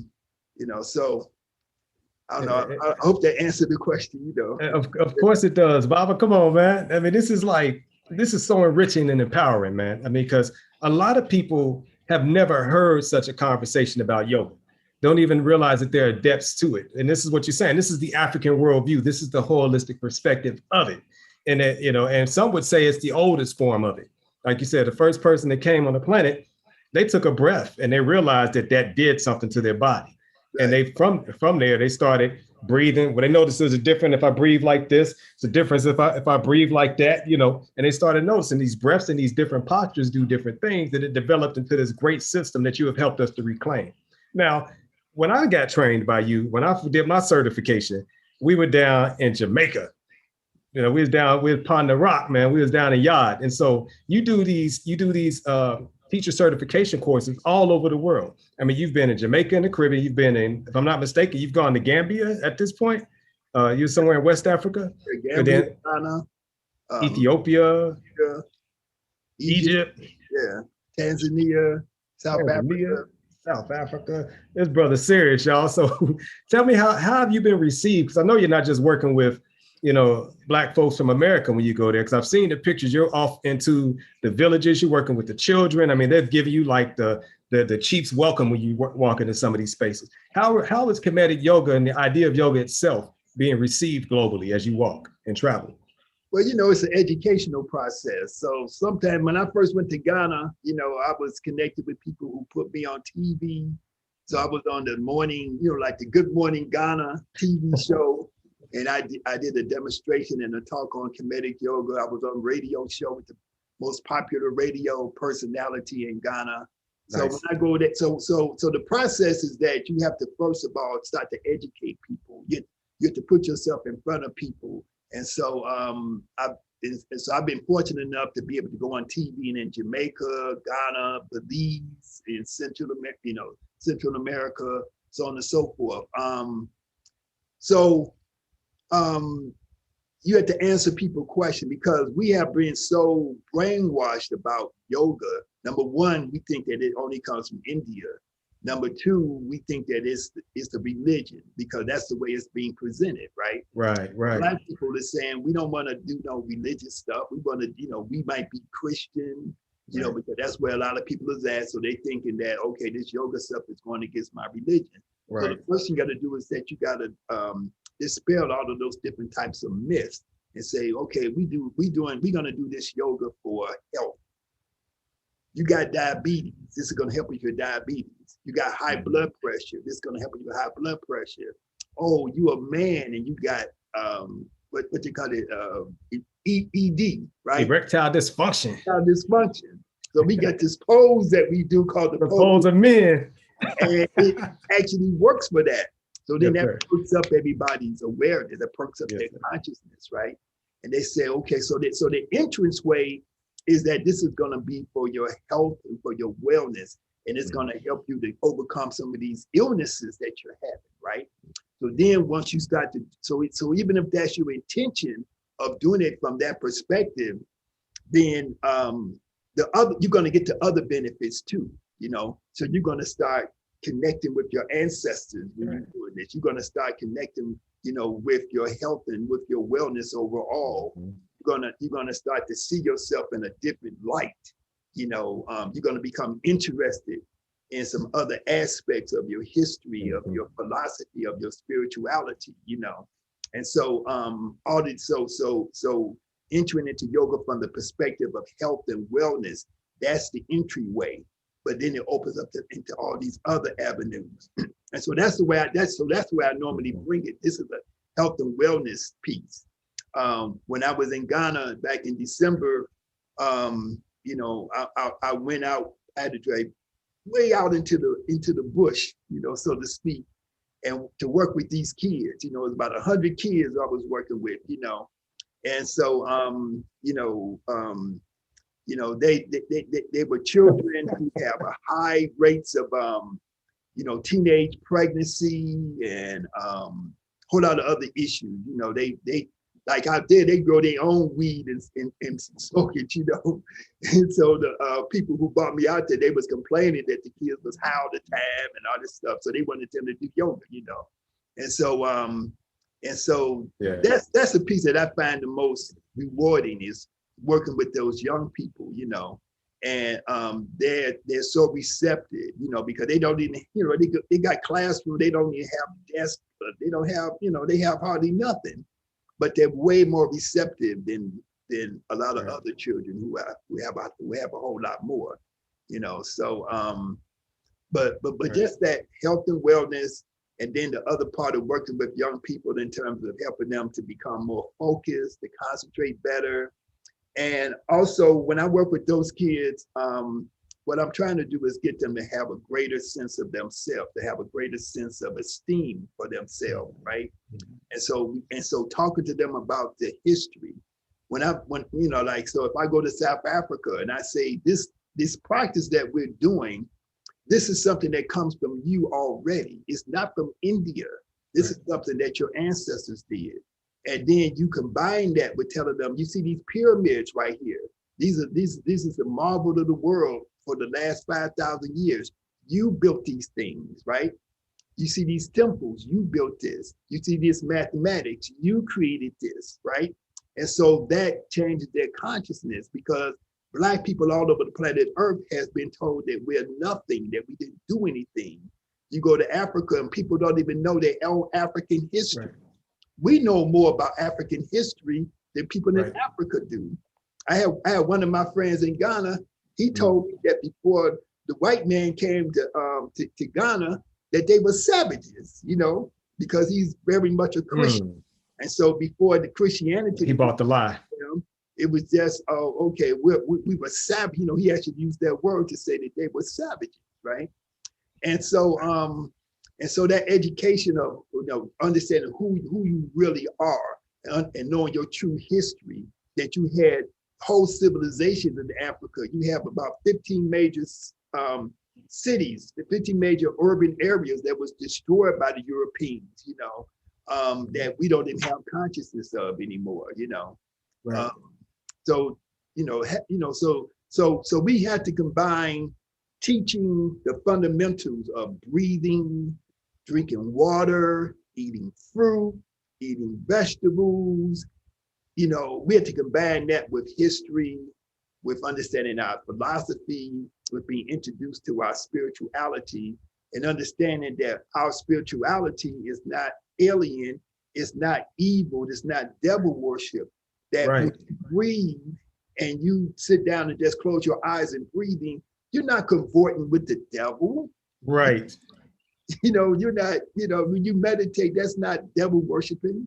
You know, you're not letting evil spirits come into you. Not, you know, Black people in the States who are white people too, but you know, who think that if you sit down and close your eyes, that the devil gonna get inside of you. You just jump inside. Like, how does that work? You just gonna jump inside. You're gonna never mind when you're getting drunk and high. You think just sitting down and breathing with your eyes closed is gonna do it. Right. They did a hell of a number on us, man. Or you eating some fried chicken, that's the devil jumping inside you to that fried chicken. Yeah, it is, because you know why? Because you can't stop eating it without a whole lot of work. That should tell you something. Oh, man. Brother Yirser, man, we rounding off this hour, man. I love you to life, man. I really appreciate all that you do for us, brother. Let the people know how they can get in touch with you and follow you and get in on some of these trips and get certified as a Kemetic yoga instructor. Because to me, that's probably one of the most important things that you've done. You've set up a system that can be duplicated. And you didn't sit and, you know, become just the guru, only me. You duplicated yourself and other people in other forms so that this message, this form of healing can go as far as we can. So, you know, please tell us, give your website, how folks can sign up for your next. When is the next trip? Where you going next, man? That's what I need to ask. Well, July 20th until the 29th, I'll be in Jamaica, in the Grill, Jamaica. The Grill. Sign up for that. Then August 1st to the 12th.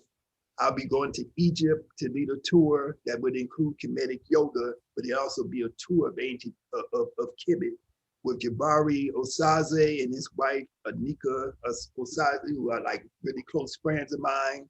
Yeah. So we be leading that. And then again in November, I'm going back to Kemet to do a teacher training course. So anybody who wants to come from the States or from Europe or from wherever, that's where we're gonna do it at. And then, so I do Jamaica every July and every January. So that's twice a year. I do Egypt in the summer and then once again in the winter, those are annual, then the 2022, we're gonna try to get back to Gambia. We're gonna try to get back to Ghana. We're gonna try to open up some other, we're gonna also do Brazil. Like we've been to Brazil. We got about 60 instructors certified in Brazil. Brazil is big. People in Brazil love, is loving this stuff, So we're gonna do Brazil again in 2022. So to get in touch, I'm on Instagram, Kemetic Yoga Skills, Kemetic Yoga Skills. I'm on, my website is kemeticyogaskills.com. On Facebook, I'm just Yirser, Yirser. Or you can just look up Kemetic Yoga. I got different groups and different pages and stuff there, anybody want to call me, I always answer my phone, 773-396-6613. So I'm available. Yeah, you are, man. With all that you do, you never lost touch with the roots. And that, can't say enough about that, my man. Thanks again, good brother, for showing up today and always being willing to serve.